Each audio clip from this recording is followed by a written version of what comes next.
Hello and welcome to I Can't Believe This Got Greenlit, a show where we discuss movies from our childhood, our nostalgia from watching them as kids, how they got made, and our experiences rewatching them as adults. I'm one of your hosts, Nick Warner, and joining me as always, Matthew Pelton. We're back! Dude, we are so back. I can't believe that we're here. I can't believe this show got greenlit. I am Season so 2. excited. Yes. I will say, you made me laugh pretty hard because I forgot that we have to do You're Listening to WECB, the underground sound of Emerson College. Well, yeah, really quickly, we just want to thank WECB for having us back for Season 2. We got greenlit officially. Yes, this is episode 1, week 1. We're back. And we're here to talk about the 2006 animated classic, Curious George. I'm very excited about this one because... this was a Nick choice, right? Yes. Should we kind of this season 2, should we re-break down the show for those who don't know? Let's do it. Go for it. We have a couple new listeners. Yeah, I think like 1 or 2. So basically, this is a show where we talk about movies from our childhood. We break them down. We talk about our nostalgia. We go through the plot, the production, kind of how it was made. And then we kind of wrap up by talking about how it holds up in the present day, kind of how we interpret them when rewatching them today as 21-year-old adults, I guess you can call us. Yeah, which, by the way, it so rarely holds up. Yeah, little spoilers for a lot of these, but... I could argue that today is a little bit different, but we'll get into it. I can't say if I agree or not. Okay, do you want to start with your childhood stories? Do you have any sort of connection with this movie? So it's weird. So when this is a Nick choice, but when you said the 2006 Curious George, my heart lit up. Yeah. Because I'm like, I know this movie. I love this movie. Right. But the weird thing is I called my dad, and I was like, hey, do you have any memory of this 2006 Curious George movie? And he said no. And then I called my brother, asked the same thing, no. So for the life of me, no one can figure out why I know this movie or why I love this movie. Right. But I know this movie in my soul. Oh, okay. Like, this is like part of Matthew Pelton is Curious George. Yeah. Honestly, same. It was one of those things where we had it on the list for a while. It was like this and B movie. We're like the two where I was like, I have to talk about this because I have such nostalgia surrounding it. Of course. And like I could never place where the nostalgia came from. You're in the same boat. Yeah, I thought about the movie and I remembered the little monkey. I remembered the music. This movie introduced me to Jack Johnson, who I love to this day. I love him so much. And honestly, I think the reason I like thought about this movie a lot is because I also watched the TV show as a kid. Did you watch the show? Like the original? Oh, I might. I forgot there was a TV show until just now. Because that's the reason why the movie got made, is because there was a TV show. I know I read the books. Well, yeah. I had a ton. It was the books and then the show and then the movie and then a bunch of movies after that, but we'll get there in a second. Yeah, that's later on. But yeah, so I also read the books. And honestly, it was one of the rare times that a show like turned into a movie for me as a kid, and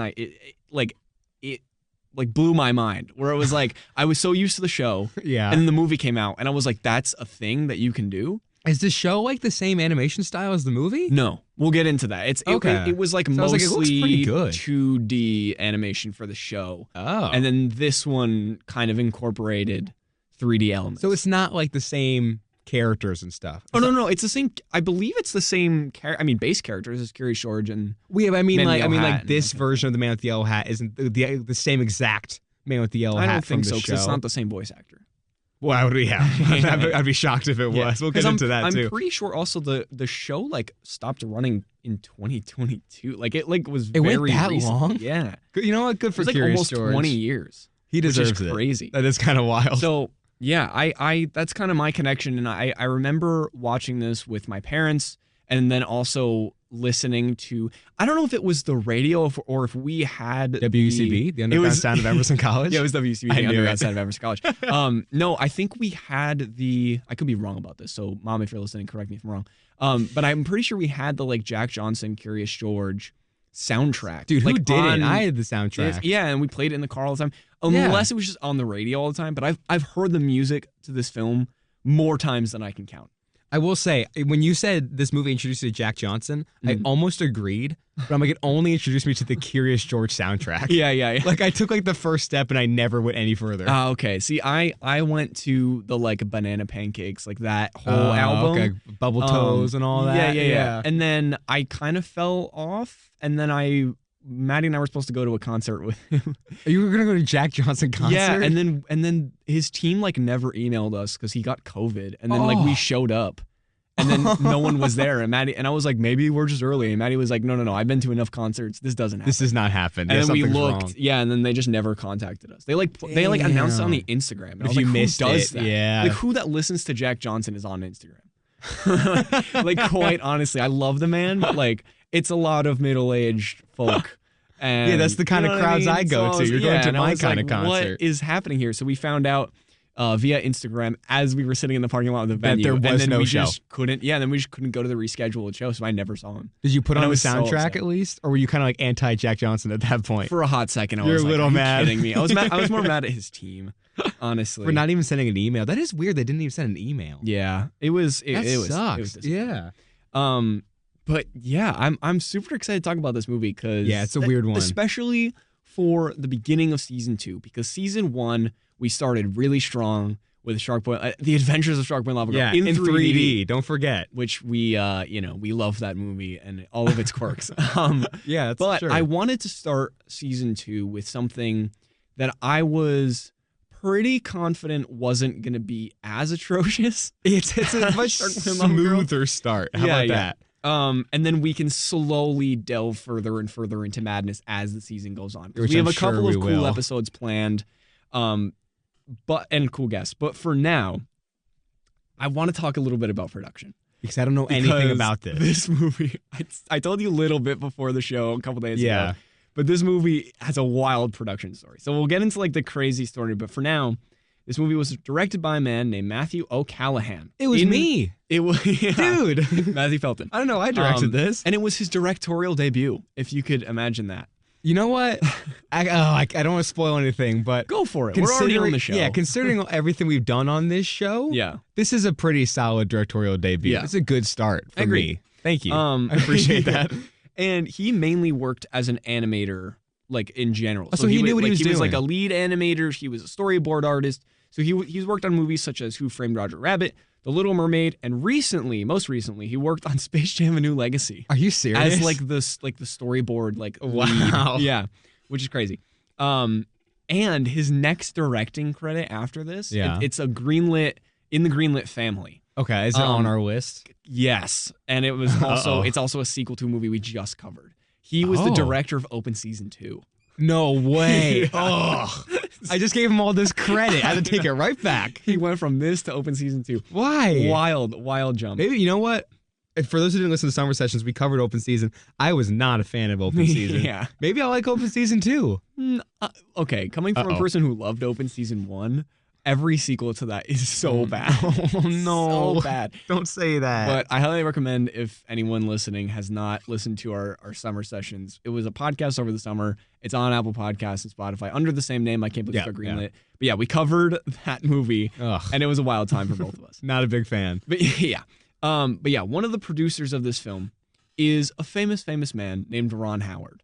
Now, I remember seeing his name in the credits. Yes. I was stunned. He is also the producer of the TV show. Now, the story about Ron Howard is that his production company called, I think it's Imagine Entertainment. Yes. He was the one who, created that. And he had this deal with Universal Pictures where they were like, hey, we want to make these books into a TV show. And he was like, all right, I got this. I'll spearhead this. We'll start making the show. Okay. And then when it came time for the movie, they were like, we want Curious George to be the face of Universal. Oh, they were fully committed. Yeah. So this is why the story I'm about to tell about this developmental nightmare happened, because they were pushing so hard for it to be like, he's the new Curious face. George is going to be the face of Universal. Were they kind of going for like the new Mickey Mouse is going to be Curious George? Like that was their version. That's what they tried to do, at least. It's not a bad idea, honestly. He's like an established IP, pretty beloved character. Everyone loved. He's what so happened? Cute. Okay. So before we get into that crazy story, actually, you know what? Let's just jump right into it.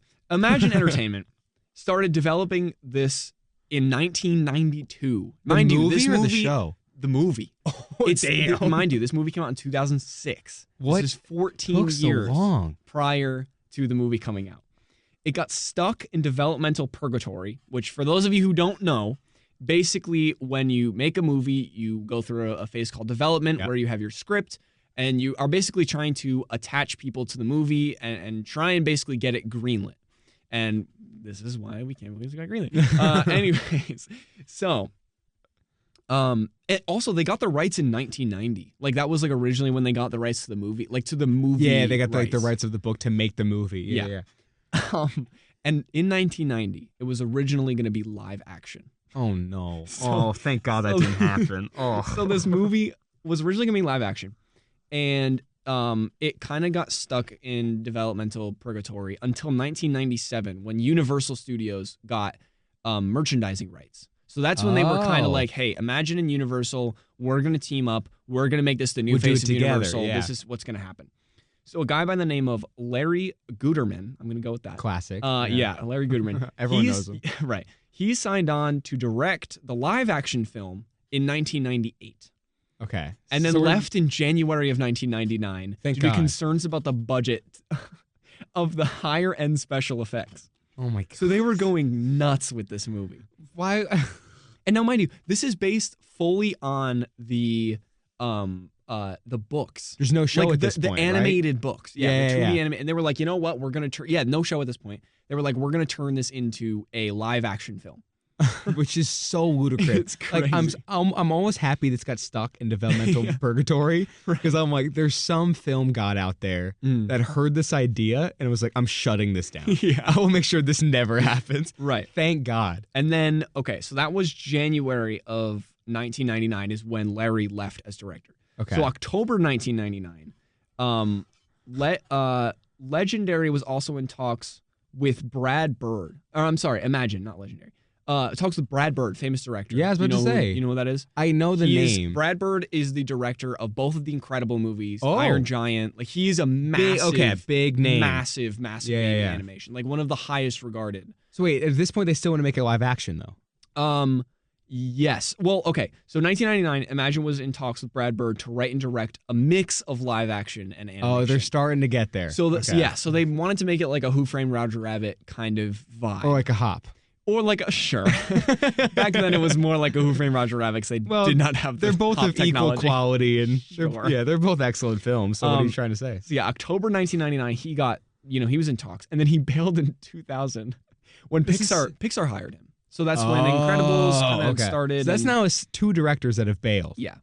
Then they hired a guy named June Falkenstein, I don't know, in 2003. So it was 3 years later to direct an all CGI animated film, and later fired him and brought on Matthew O'Callaghan, who ended up directing in August of 2004 when production actually started, and they decided to go a mix of 2D and 3D. So he was the fourth director. I was the fourth director.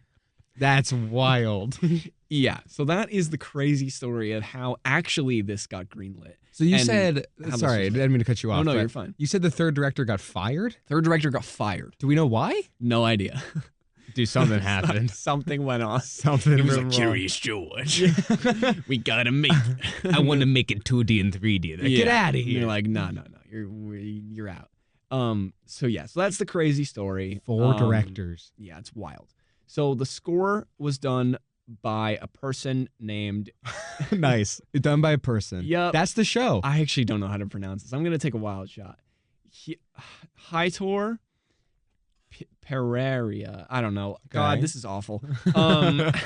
Anyways, he was the guy who did the score for Spy Kids. He's back. With Danny Elfman, John Debney, and Robert Rodriguez, among others. So think about this powerhouse of a team.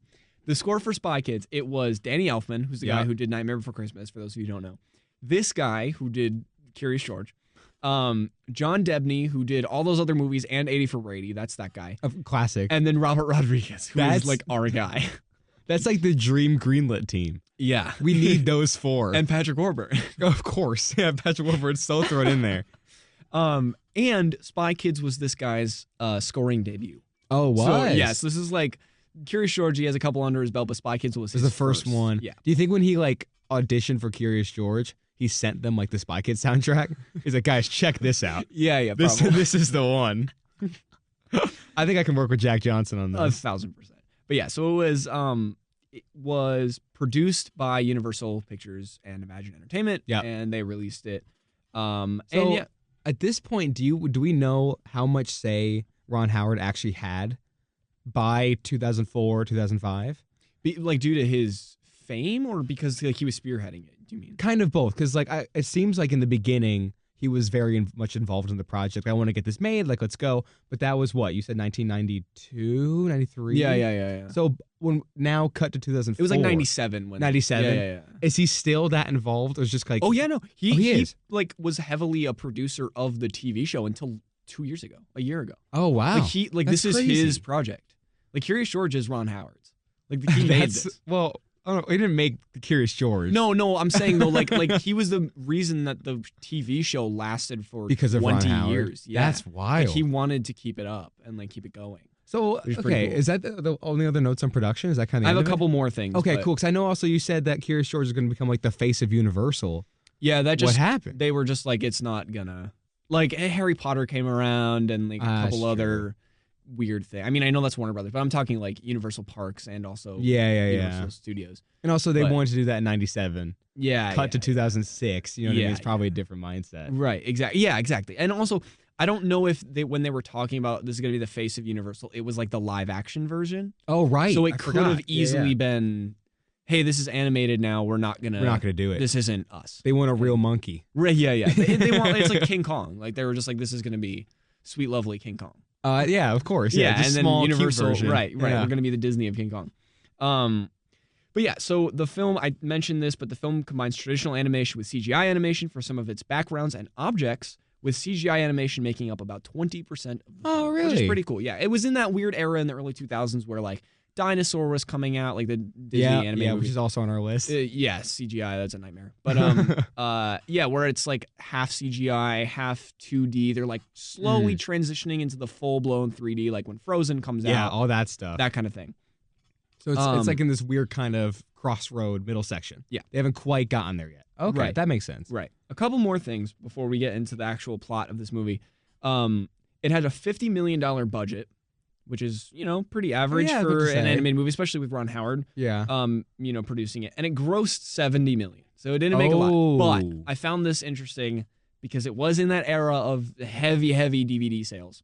Oh, it made that an is true. additional $48 million in DVD sales. There it is. So it made 118 total, okay. which again, Still if you do not our, great. it made it, but it broke. I mean, it broke even and then some. That's true. Yeah, if you do, we kind of have a rough calculation here. You take the budget, multiply it by 2 to incorporate marketing. So Sure. they probably spent around $100,000 on this. Million. 100,000 is so cheap. 100K. Oh, to Will It's Ferrell. the magic of it's the magic of Ron Howard. Spent 100 million on it. So they made 118 with the DVD sales. You're right. It probably broke. It definitely broke even. Yeah, it made a little bit of money. Which And is also, I'm nice. assuming like merchandise. of, Oh, like, I'm sure. and also the books probably went up. Like probably a Yeah. lot of stuff came from this. So yeah. And it being a kids movie, it yeah, of must course. have sold. I mean, to this day, they still sell the little like plushes. of Oh yeah, I them think and- I still have one sitting in my basement it's the somewhere. best. You know what I mean? Yeah.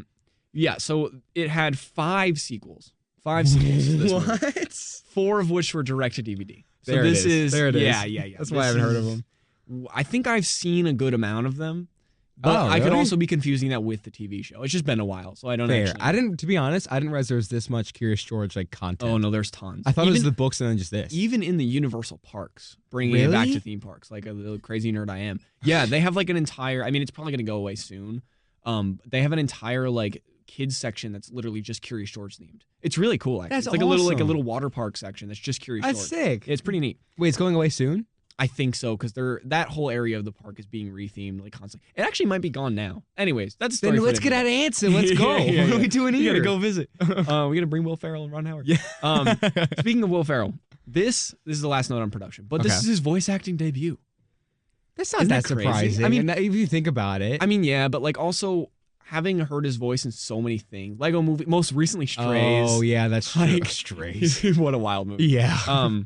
But yeah, he's just been in so much. I mean, he's a legend. But like, I don't know. This is interesting that this, because from when I was a kid, I had no idea who Will Ferrell was. Like when I was No. like that young, seeing Yeah. this movie, when I watched this for the first time, I was like, I didn't know this was Will Ferrell ever. No. Well, when that movie was, what, 2006? So Yeah, I was like, 2006. I was 5. Yeah. You were probably, what, 4, 4. turning 5? Yeah. Like, we were young. Yeah. So Will Ferrell didn't mean anything to us. Right. So, like, I guess it is kind of weird. That's a weird first choice, considering like what he's known as. Right. His first voice is like Curious George. This is relatively right after SNL, right? I mean, I don't know when his SNL days I don't were know. over, Yeah, but I'm not wise enough to answer that. it is strange to go from SNL to Curious George. Yeah, it's just a strange career move. Yeah.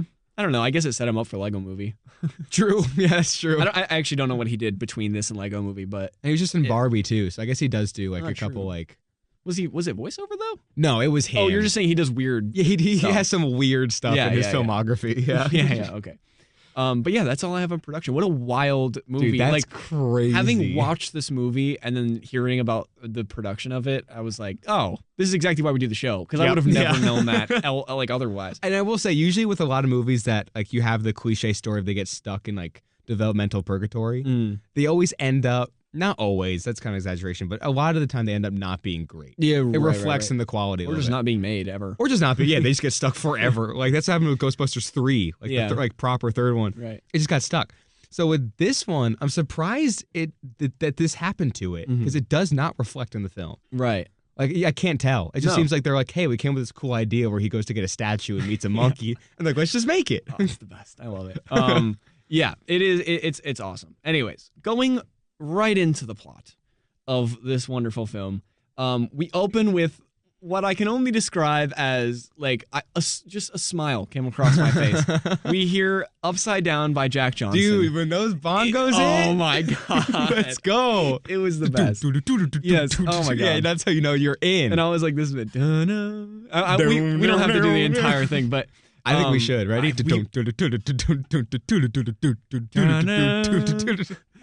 I want to turn the whole thing upside down. I'm so sorry for everyone listening. You're welcome for everyone listening. But yeah, and Curious George is being curious as one monkey can be. Yeah, he honestly. is.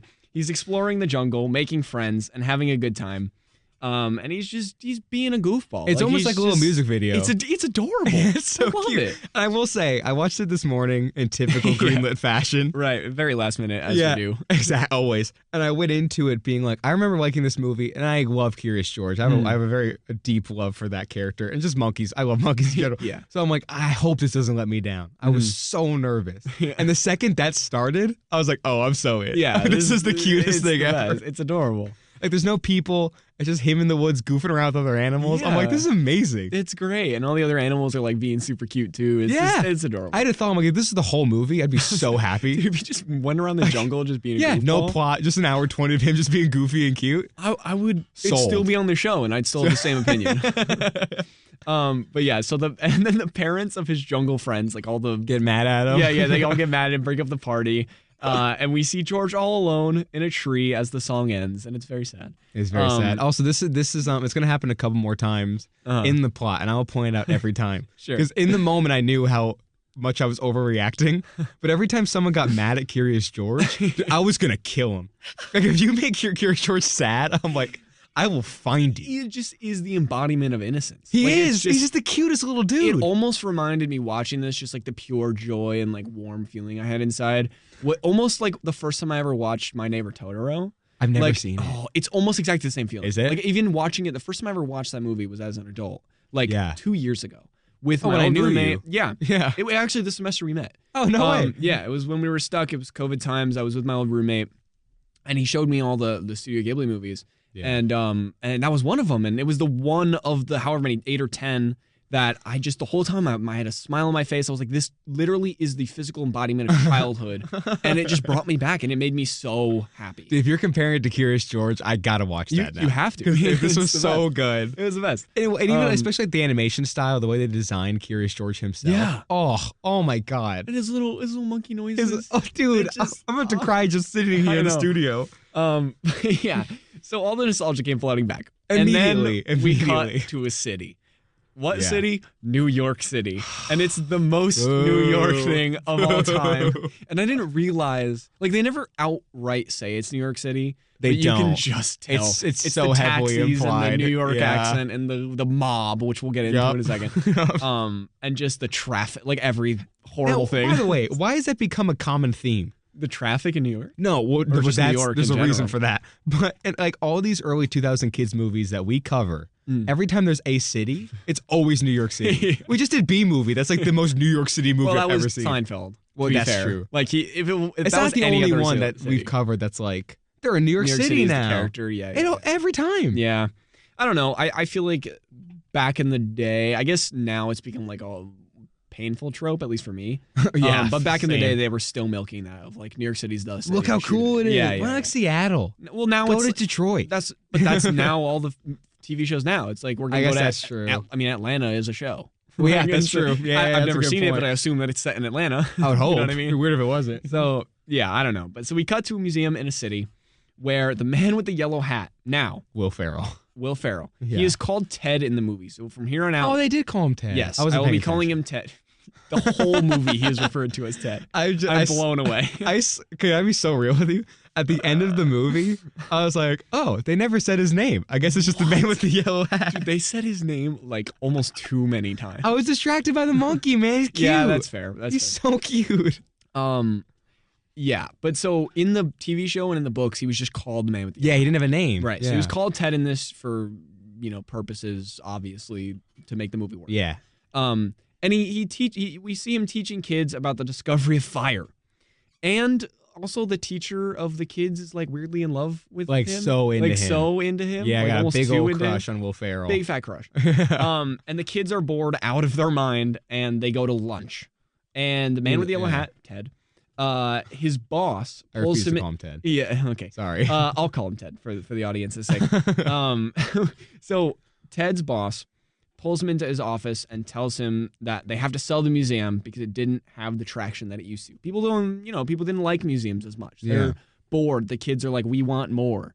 And now, I don't know if in 2004, like, I think they mentioned the internet in the movie. Yeah, some kid said the internet. Yeah, so I think this was literally at the turning point. Yeah, it's early. The downfall of society. Okay, wait. I didn't. Where I like didn't know the internet, where like the internet was starting. No, I was joking. No, Like the internet is starting, and like it's becoming what it is now. Yeah.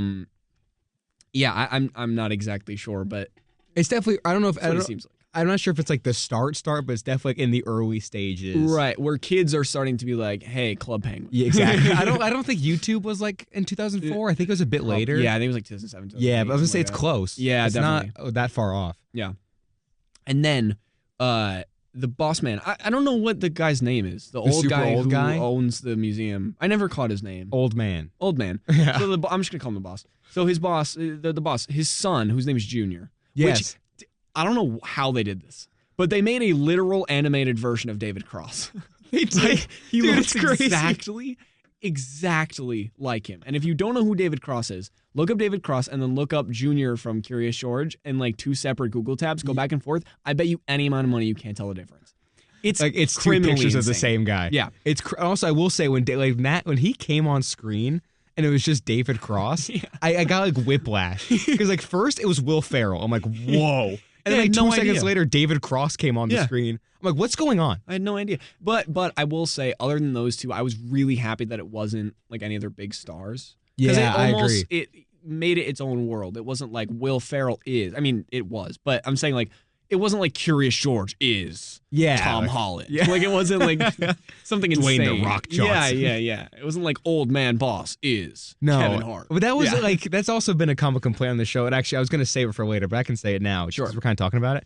But in a lot of these movies, they get a ton of celebrities. Yeah. And for me, especially with B movie, it was like very distracting. It immediately took me out of the movie. So you're right. Like a lot of these characters are just voice actors. Yeah, or which people is great. It's great because then it's just the character. Yeah. Like you're so into the world. Occasionally, I will say, I think overall Will Ferrell, I think he did a good job. Like he kind of captured that just young guy. Sure. Cares about the museum and stuff. Occasionally, though, he did have a couple lines where I was like, just Will Ferrell. It just felt like Will Ferrell like riffing or something. Yeah, you know what I mean? And I'm like, I wish that wasn't in it. Yeah. Yeah. I guess this is spoiling my final thoughts a little bit, but I was a little disappointed with the man in the yellow hat. A little bit. Yeah, I think I agree. But we'll get into why later. I mean, I was I have a couple reasons too. Yeah, later on, but. I think I just had a different idea of what he was, and I think he is a different character altogether in the TV show. And in the books too. And I in the think. books. Yeah. And we'll get to that. I agree. But, Yeah, I mean, I definitely think that movies should bring back the voice actors proper. Yeah, not this giant like yeah. cash And it in all of started, to be celebrities. fair, it all really started with Aladdin with Robin Williams, which was great, but there was it's like Onward. Yeah, it was like the after. Freaked me out. Yeah, oh, that was insane. That was the big one for me. It was me. That ridiculous. I was like, this is crazy. Yeah, it's too much. But yeah, getting back to plot, the son of the boss man, Junior, who is David Cross, has big plans to turn the museum into a parking garage because he thinks and knows, we find out later, that this is where all the money's at. He's like just a money man. Yeah, he wants to make money. He's like, I love parking garages. Yeah. Also, like, he's the biggest disappointment of a son, like, ever. Like, not disappointment, but like his dad, like, we realize that like he is not loved by his dad the way he should have been. No. And that's why he's crazy the way he is in the movie. I will say, like, I know he's supposed to be like the main villain. Yeah. Part of me kind of felt bad after a while. I did feel bad, especially at the end where he was like, his dad was like, I'm proud of you or whatever it was. Yeah. And then he was like, all I've I'm wanted to proud? hear. You're proud? That's so, oh my God. It was so sad. I felt so bad. I know. But yeah, he is a broken man. Like, he very much. He's barely a man. It's a shell of a man. Shell this of a guy, man. Yeah. And he just wants the money to prove his dad that he can be successful. Which I feel like David Cross always plays these characters. Like, think about him in Arrested Development. Tobias. I was just going to say. That's just this weird kind of Big broken. time. Yeah, like what? I listen. I don't know. I don't know if it reflects David Cross in real life. I hope he's doing okay. I'm sure he's doing fine. He must but be you doing never know. fine. You know, much love to David Cross. I love David Cross. I love him, Yeah. especially in Alvin and the Chipmunks. That should be a movie we should add to the list. Oh, that's so getting added to the list. You kidding me? What a wild time. Next and those week. sequels, oh my God. Yeah. Okay. But yes, and Ted, I keep writing in my notes the man with the yellow hat. And Who's Ted? I think I eventually switch over, but I wrote down the man with the yellow hat. It's throwing me off. He doesn't want this, obviously. He wants to keep teaching kids about fire and all these cool, like, ancient things. He's a big history nerd. He's a nerd. Yeah. Just like he's me just and a big old nerd. you. Yeah, big fat nerd. And he suggests to the old boss man that to open a new exhibit. And he's desperately trying to keep this place open. Yeah. And he wants to open one with the lost shrine of, was it Zigawa? Something like that. He was Zigawa. Yeah. But Did it's they ever this- explain what that is? No. It's just like an ancient thing that he was like, you know what? I'm going to go find it. And then 5 minutes later, he's in Africa. He's just there. Yeah, because the No boss was problem. like, I'm going to go. And then he's like, I'm too old. You have to go. And he's like, all right. Okay, sure. Yeah. And then, yeah, his boss recommends for him to go out and so they can put it on display and bring back life. Also, to the wait a place. minute. I'm just now realizing something. Now, in the movie's defense, I didn't realize this when I was watching it. But they're struggling financially, correct? They can't keep their doors open. Yeah. Yeah, they can They fund this send him to whole new. Africa. Yeah, wait, what's going on? What happened? Just send him on like a shipping boat and then he has like a whole team He's and a everything. full crew, and then like they build a whole set for it, which they don't end up using by the end for some Right. reason. Like they spend so much money on this. The gift shop, remember they have all these new Yeah. merchandise for it. I have no How do idea they- what happened there. What's they going got a on grant here? or something. Yeah, what? I'm confused. Just for this. Also, a quick side tangent, really quick. I just want to say that I loved more than anything the colors and the warmth of this film. I There was agree. a lot of very warm tones. And like honestly, this is how I want personally my cinematography to look in the future. Like that golden hour Yeah, look, it's the very beautiful. warm. Yeah. It just made me feel right at home and like a kid again. Like it just gave that It did. atmosphere that it needed and it utilized really well. So yeah, they were props to them. they were definitely going for like a very lovable, like warm feeling. Yeah. And again, a lot of times on this show, they don't age super well. Like, Right. especially, Hoodwinked, rest in Yeah, peace. yeah. But this one, I think the animation really does still hold up, especially Curious George himself. Like, just Right. looks so cute. Yeah. And that feeling of like, oh, this is this cute little friendly world Yeah. is so there. Yeah. Like, they knocked it out of the park visually with this movie. Right. It's great. It was the best. But yeah, so Ted goes to a jungle outfitter shop where like basically the mob is selling him his iconic yellow suit. So it was like that, what's your name? My name is Han Solo kind of moment. Yeah. You know what I mean? Like Yeah. that kind of like you introduce The to origin. the yellow, Yeah. to the yellow suit. But it's like weirdly the mob and I never realized that. Yeah, it's until the mob. the movie. It's also And like they're making fun of him for. strange. Yeah, they're dunking on Yeah, him they're- hardcore. Like they hate him. He's just a big old nerd, dude. Get owned. Also, isn't it weird to think about like that's kind of a front, like a mob front of like a Oh, yeah, jungle- that's true. Anyways, There's a lot of yeah, weird stuff going on in this movie. Now that very we talk strange. about They it. also have a very adult joke at the end that I can't say on the show. They do. Yes, and it's so like blink and you'll miss it. I But might have blinked. You gotta. Yeah. He's in the car. He's in like a taxi. I'll explain it after the show. But Okay, anyways, okay. yeah. So, Ted and his crew journey through the jungle, and Ted accidentally knocks out one of his men with a tranquilizer, and they're all forced to set up camp and break for lunch. Yeah, That's I will say, quickly. Again, kind of just to be fair, it's early on, so you can kind of excuse it if it didn't continue throughout the whole movie. But another complaint with our man with the yellow hat here, who has no name in the movie. He's kind of like just, especially in here, he's not a great leader. Yeah, no. Kind of, not like rude, but a little rude to his people. Yeah, he's a little unsure of himself, I think. Yeah, and he's like kind of a jerk sometimes. Like, I remember at this point, one thing that threw me off. Same. I remember like at this point in the movie, I was like, okay, maybe they're setting him up to not be like super great, and then he meets Curious George and he kind of gets there, but not really. Like even by the end, I was like, I don't really like this guy that much. Like I wouldn't be friends with him. No. Yeah, he's whatever. Like, if I was a teacher and took my kids on like a museum trip, I'm like, all right, he was an interesting tour guide. Like, we sure got a character with this trip. I want to have a conversation with the teacher. Why is she in love with him? I know. What do you see? I don't know. I guess he's like a sweet little klutz, but I don't know. Sweet little klutz. Trademark. Sweet little klutz. Yeah. Put that on a shirt. But yeah, so as Ted eats his lunch and waits for his one of his team guys that he knocked out to like wake back up. Good job. George swings over, curious as can be, and Ted gets his hat stolen. So he plays a little game with him, peekaboo. It's so adorable. cute. Nick, I almost was crying at this scene. I'm willing to admit this on the show because it genuinely did happen. There were 3 or 4 times that I teared up, if not cried. I got really close at one too. I was so real with you. Yeah, it was wild. So crazy. I don't know what happened. Dude, I know. I had the same moment, and I'm sure it will come up, and both of us will be like, "Yep, that's the one." There were a couple times. This one in particular, the opening scene, that was one. That was I don't blame you. I genuinely don't blame you. But yeah, so George follows the crew to the shrine, and once there, Ted realizes the idol itself, the thing that they're looking for, is only a few inches tall. Not like he thought. He thought it was this huge thing that's supposed to be like 40 feet tall. Yeah.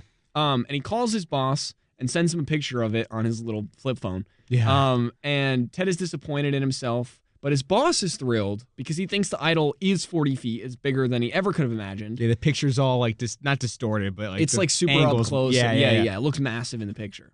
And Junior is upset because he can't believe Ted found the idol because he ripped a page out of the map that would actually lead him there. Yeah, so I forgot David Cross did that. Yeah, he's a little villain. But yeah, and then there are 2 more, almost back-to-back Jack Johnson needle drops as we see a disappointed Ted travel back home from Africa, and George follows him with Ted's hat. So he still is like, I want to meet this guy. George goes to pretty great lengths to track this guy down. Big time. It's crazy. Big time. And Ted arrives, finally, back home in New York City, and almost immediately receives a phone call, like literally as soon as he sits down, from his boss to come down to the museum, and because he set up a press conference for him to show off his newest addition to the museum, which is 3 inches tall. Yep. And Ted's obviously freaking out because his boss is advertising his findings, as this massive thing when in reality it's tiny. And then, crazy thing, little curious guy over here, George comes breaking in through the window and returns the hat. And the landlord guy, who is scary, I think his name is Ivan. And he hates pets. He's massive, scary Russian dude. I don't remember this character whatsoever. I do because I really, I remember the scene almost vividly. To be fair, I don't remember a lot of this movie. I mostly remember the balloon. Okay, which we'll get to in a second. Every single point, it was like either I had remembered it or when I saw it, I was like, "This brings me back." I remember. I had a couple of those. Before going in, I was like, "I know they go in balloons." Oh, okay. Yeah, that's the best I got.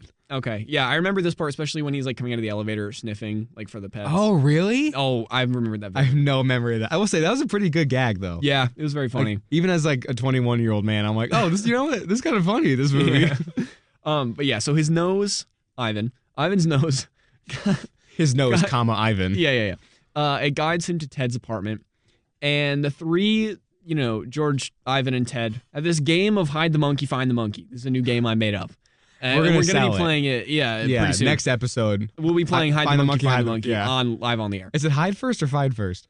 Hide the monkey, find the monkey, find the monkey? Yeah, did I say Got that it. backwards? I don't know. Say that 5 times fast. Hide the monkey, find the monkey. And Ivan tells Ted that if he catches him with a pet, he's evicted. He's Immediately. gone. Like, no questions asked. Now, is Ivan like the guy who runs the building? Because from what I could tell, he's just like He's like a security guard. security guy. Does he have like the permission to like evict people? No, but he might just be both because he's massive and Russian. So that must he might just have a grip on the. Well, he's big and Russian, so he clearly owns it. Has to, obviously. Yeah, duh. It's just implied. New York City, man. It's crazy down there. Things going on that are like major undertones of this movie, which I didn't realize.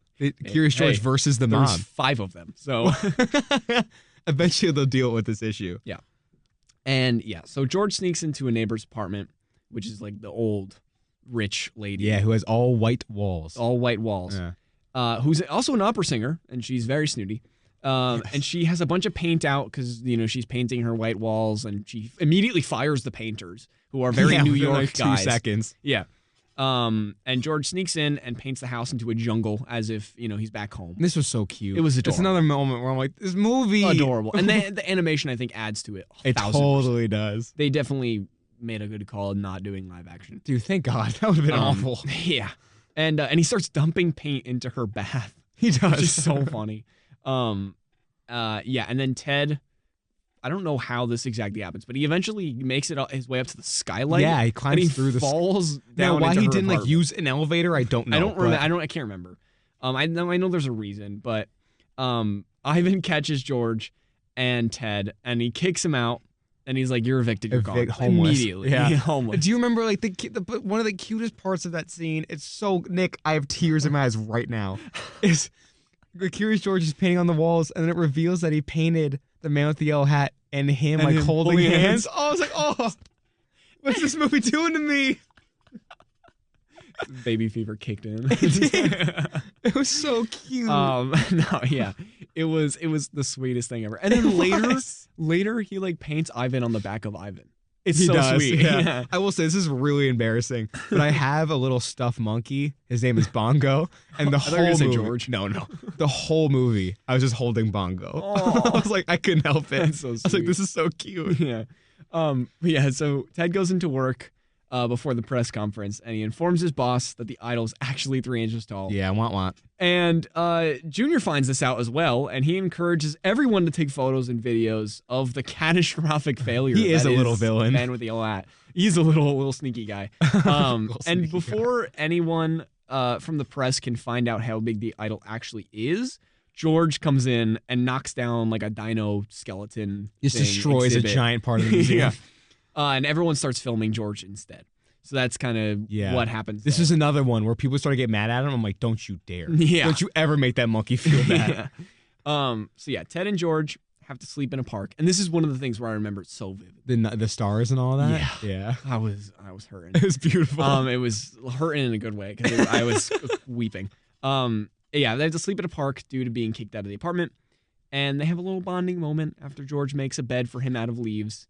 And the firefly part, they eat fireflies and their tongues turn like neon green. I was so nostalgic. I remember that vividly, and I almost remember watching that in like one of those like flip down like car TVs. Yeah, I had one of those. I was like crying. I was like losing it. And they like have like a little moment of like the stars, and it's so this movie. Here's George. Oh, God, I'm like choking up on air. I know. We have to get off the air, guys. We can't do this episode. And they wake up the next day, and Ted chases George into a zoo where all the kids from the class, however many days ago, weeks ago. And this teacher that's super into him. And the teacher, in the beginning of the movie, they're there. And that's when they name him George officially. They're like, George is a good name. That's true. Because he sees a statue of George Washington. And he's like, name him Washington. Yeah, like, that's stupid. He's like, all right, George. And then the teacher and Ted start to have a moment when all the kids freak out and tell Ted that George is floating away on balloons. It's so cute. And so naturally, as one would do if your monkey friend pet, that made you homeless. Yeah, which happens. All the time, every day. That's New York City. Dude, just me last week, man. So Ted naturally takes a bunch of balloons, steals them from people even. And eventually he grabs a kite to fly up to save George, and they visit Clovis, who is an inventor who I guess is Ted's friend. I don't know if Clovis was like... I have no memory of Clovis. Earlier? Yeah, I don't know. I don't know if it's a TV show thing. I have no idea. Like I said, I can't say he's not. I don't know. Yeah. But they visit him, and he creates a plan for how Ted is going to make the idol bigger, based on like George being curious yet again, and making like a giant hologram of a spider on a wall. Oh, yeah. It was like this weird contraption that George did, and he's like, "We're going to do that for the idols. Just project it. Exactly." Yeah. And they put it. They take Clovis's truck, which he eventually like destroys. It like ends up on a cruise ship. I didn't think about to that. nowhere. Yeah, he just doesn't have a car anymore. Oh yeah, that's never really trashed, was it? Yeah. They drive to the museum, and George projects himself onto the city, which is so funny. It's like he one of the becomes funniest. King Kong. He does. And I think that was like a little nod to the live action. Well, there was even a moment where he was at like, the Empire State Building and stuff, like swatting away helicopters. It was great. Yeah, at that point I was like, oh, it's New York City. Okay. Yeah. And Ted shows the new contraption to Junior and his old little boss guy. And Junior sabotages it by dumping coffee in and giving George the coffee. Blames George. I was going to kill David Cross. Real life David Cross. I was so mad because then Ted gets upset at George and Animal Control takes George and sends him back to Africa. This is where I start. So honestly, messed up. Okay, this is where I was so close to having real tears. When they put Curious George in the little cage, and he was like clinging on to the man with the yellow hat's legs, like, please don't let me. Dude. And then Ted's like, you got to go. Take him. I almost started crying. It was horrific. And there's a montage of Ted reminiscing about the good times they had under a Jack Johnson song. And at this point, I was full tears. I was like, this is it. Oh my God. My heart was shattered. And then I guess it's the next day, but or maybe it's the night of, I don't know. But the teacher lady that's in love with him convinces him to go get George. So he does, naturally, on the ship to Africa. Yep, it goes eventually back. Makes it. Yeah. And they realize the idol they've had the whole time is just a map to the real thing. The 40-foot one, the real one, yeah. So they return. They go out to Africa again on a little expedition. Again, I don't know how long this is taking them. I don't know how they're transporting the 40-foot idol. I wonder what like, the time frame of this movie actually is. Is this like a couple months? Years. I have no idea. Years. I don't know. But they return the idol to the museum, and the museum stays open. It's saved. Yeah, with brand new interactive exhibits, and Ted and the teacher basically start dating. They like have plans for a little date that night. It's very cute. But before that can happen, George gets into a rocket, which I don't know why there's a rocket there. Yeah, I was confused by that too. I'm like, museum has jet thing. Fuel in it. Yeah, science. And Ted joins him for their next adventure as the credits roll with Upside Down playing in the background. I wanna turn the whole thing upside down. Okay. And then, as we like to say at the end of every episode, all is well in the world, and the movie ends. The end. The end. And that's Curious George. So, going into final thoughts. Yeah. Would you like to start? Because I think that we have very similar opinions. Yeah, for like the first time ever. And I'm so glad that they're positive. I know. It's such a relief for this show, especially first episode back. It's good to be back in the studio.